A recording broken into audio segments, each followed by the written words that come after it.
Ukraine के दारुल हुकूमत कैफ के अंदर जो पाकिस्तानी स्टूडेंट्स हैं 500 से ज़ायद हैं, वो भी वहाँ पर फंसे हुए हैं। क्या इमरान खान साहब को इस हवाले से कोई बात करनी चाहिए? जाहिर है इमरान खान ने इस वक्त ये हो ही नहीं सकता बात ना की हो। खबरें भी आ रही हैं उनसे महफूज मकामात पे पहुँचने के लिए कहा गया, रूस उसमें हेल्पफुल होगा और यूक्रेनी हुकूमत भी हेल्पफुल ही होगी, वो तो जाहिर है। अभी फिजाई रास्ते मुकम्मल तौर पे बंद हैं हारून साहब? इस वक्त तो बंद है, लेकिन वहाँ महफूज जगह तो हो सकती हैं। सही। अभी कुछ स्टूडेंट्स ने हमारी चैनल 92 से रब्ता किया और बताया कि 10 घंटे का सफ़र है जो हमें कहा जा रहा है कि आप तय करें, उसके बाद एक मकाम पर पहुंचे, वहाँ से आपको किसी जंगों में ये तो होता है। अल्लाह ताला उन्हें महफूज रखे। जो हमसे हो सके पूरी कोशिश करनी चाहिए, रूसी हुकूमत से बात करनी चाहिए, यूक्रेनी हुकूमत से बात करनी चाहिए। एक एक जान कीमती है। देखिए ना, उनके लिए तो क़यामत की घड़ी आ गई ना, इसको लाइटली तो नहीं लेना चाहिए। ठीक है।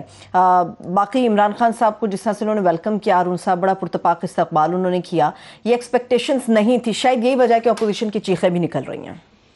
नहीं, वो तो देखे ना, जब जाता है, अब जब ये जरदारी साहब मास्को गए थे या चीन गए थे या नवाज शरीफ साहब गए थे, उस वक्त उन्हें एम्बेरस करने की कोई तुक होती है। ये इमरान खान नहीं है, ये वज़ीर आज़म पाकिस्तान है। इमरान खान पे तनकीद करें, इमरान हज़ार चीज़ें तनकीद के लिए मौजूद हैं जी। ये उस्मान बुज़दार को जो वज़ीर आला बना रखा है और महमूद खान को यही काफ़ी है तनकीद करने के लिए। और बहुत सी पॉलिसियों पे आप तनकीद कर सकते हैं। मीडिया के मामले में जो रवैया अख्तियार किया हुआ डे वन से बड़ा जालिमाना है और बहुत ही मनफी एक तर्ज अमल है। ठीक है ना, कोई पुलिस को बेहतर बनाया, पुलिस बेहतर बनाई होती है। नूर मुकद्दम वाले केस में उन्होंने क्या कहा, ये तफ्तीश करने वालों से बात पुरस करें। भाई जो चीजें तनकीद करने की हैं उस पर करें और सख्त तनकीद करें, ब्रेकिंग की तरफ जाना। लेकिन ये क्या, इस पे क्या तनकीद? ठीक है, इस वक्त अब्दुल बासित साहब हमारे साथ मौजूद है। सर, आपके वक्त के लिए बेहद शुक्रिया। जी बहुत शुक्रिया जी आपको बुलाने का, thank you very much. Sir क्या देख रहे हैं आप, क्यों हुआ और क्या होगा अब? देखिए, बुनियादी तौर पे तो हारून रशीद साहब मामला कुछ यही है कि कोल्ड वॉर जो माइंडसेट है ना, वो अभी वेस्ट में बाकी है। और बुनियादी वजह तो यही है कि जिसने आपने भी फरमाया, ईस्टवर्ड जो एक्सपेंशन है नेटो की, वो ऑब्वियसली रूस को किसी तरह भी मंजूर नहीं है कि उसके नेबर पे नेटो के मेंबर आ जाएं। तो ये भारत उसके जेन्युइन, मैं समझता हूँ, सिक्योरिटी कंसर्न्स हैं। और नेटो का हमने देखा कि कोल्ड वॉर की एक लेगेसी है जो कंटिन्यू कर रही है। और ये बजाय स्टेबिलिटी के, मेरे ख्याल में अब इंस्टेबिलिटी का फैक्टर हो गया है। चाहे वो अफगानिस्तान हो या चाहे यूरोप हो, जिस मकसद के लिए इसको बनाया गया था सेकेंड वर्ल्ड वॉर के बाद, अब उसका कोई मकसद नहीं रहा। तो वेस्ट जो है, मेरे तो हिसाब से असेसमेंट में, अब जो ईस्टर्न यूरोप में जो एक्सपेंशन हो रही है वो ऑब्वियसली रूस के जेन्युइन कंसर्न्स हैं। और ये मिन्स्क जो एग्रीमेंट है, मिन्स्क 1 और मिन्स्क 2, जो क्राइमिया के एनेक्सेशन के बाद हुआ था, जी 2014 में, जी हाँ, डिस्कस होती रही हैं। और यूएस, रूस आपसे यही अंडरस्टैंडिंग चाहता है एक कि भाई आप यूक्रेन और जो उसके नेबर्स हैं उनको आप शामिल नहीं करेंगे नेटो में। लेकिन भारत ये अब मामलात कशीदा हो गए हैं, लेकिन देखते हैं, सैंक्शंस भी लग गई हैं। और अभी आगे क्या होता है, how it unfolds is anyone's guess. But मेरा अपना ख्याल ये है कि एस्केलेशन ज्यादा नहीं होगी और मामला इकोनॉमिक सैंक्शंस तक ही रुकेगा। अच्छा, और ये कोई वो कब्जा करके बैठ जाएगा, रूस इलेक्शन कराएगा, कुछ अर्से बाद चला जाएगा, अपने मर्जी की हुकूमत, पसंद की हुकूमत बनाने की कोशिश करेगा? क्या अब जो 2 नई रियासतें उन्होंने तस्लीम की हैं, इसमें जिस तरह क्राइमिया में किया था, वो तो खैर उनको तो अपना मुल्क का हिस्सा बना दिया। लेकिन यहाँ पे वो एक रखेंगे मेरे ख्याल में कुछ अर्से तक। अब डिपेंड करता है कि नेटो इंसर्जेंसी कितनी वहाँ करता है, क्योंकि उनका भी एक होगा कि रूस को दोबारा ब्लीड किया जाए जिस तरह अफगानिस्तान में हुआ था। तो वो रिपीट करना तो चाहेंगे कि इंसर्जेंसी तैयार करें। लेकिन भारत इस इलाके में चूंकि रशियन सपोर्ट ज़्यादा है, इन 2 इलाकों में जो डम्बास का इलाका है रीजन, तो मुमकिन है कि वहाँ पे भारत कुछ ना कुछ इंटरनल मसाइल तो ज़रूर खड़े होंगे और वो नेटो उनको करेगा, सपोर्ट भी करेगा। और सैंक्शंस तो बहरहाल बहुत ज़्यादा लगेंगी और को 40% तो जो है उनकी इकॉनमी उस पर डिपेंड करती है, बरामदात पे।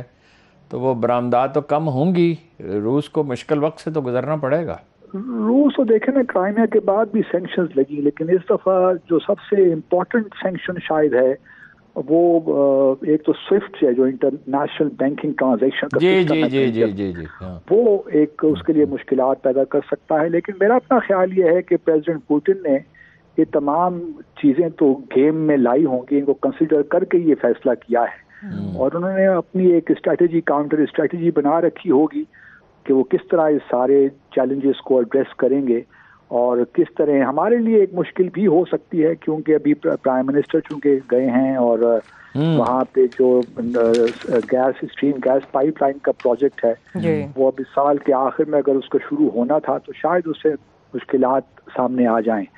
اور اسی طرح اور بھی جو ترکمنستان والی پائپ لائن کی بات کر رہے ہیں یا جو کراچی سے جو کراچی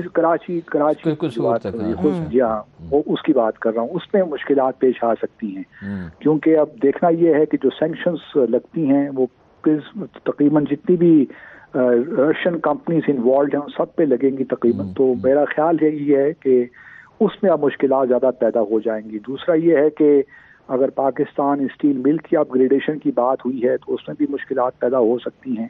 تو ہمارے لیے اکنامک کوآپریشن اسٹیل مل کی اپ گریڈیشن کی جی ہاں پاکستان وہ 1.5 ملین میٹرک ٹنز پہ اس کو لے جانا چاہتے ہیں, تو اب اس میں بھی پرابلمز ہو سکتے ہیں. تو ہمارے ہاں جو ایک تھا, ہماری خواہش جو رہی ہے کہ روس کے ساتھ ہمارے اقتصادی تعلقات ہوں اور انویسٹمنٹ آئے, تو اس میں کچھ قدرے سستی ہو سکتی ہے, کچھ مشکلات پیدا ہو سکتی ہے. بہت چھوٹا سا ہے سر, $50 کروڑ کی ہماری برآمدات غالباً. ہاں وہی ہے. تو لیکن ہمارے پوٹینشیل تو بہت ہے رشیا کے ساتھ. مجھے یاد ہے کہ سوویت یونین کے زمانے میں ماسکو میں ہارون صاحب جو ہماری پاکستان کی بنی قمیضیں آیا کرتی تھی, شرٹس, تو اس کے آپ یقین جانیے وہ ماسکو میں لائن لگ جایا کرتی تھی. اچھا, اور ہماری چمڑے کی جیکٹیں بڑی پاپولر ہیں, جیکٹس بڑی مشہور, اگرچہ ہم کچھ کر نہیں سکے زیادہ لیکن وہ مارکیٹ تو بہت بڑی ہے, بہت بڑی ہے. تو ہمارا پوٹینشیل تو بہت ہے, لیکن سینکشنز کی وجہ سے میں سمجھتا ہوں کہ جو ہماری ایک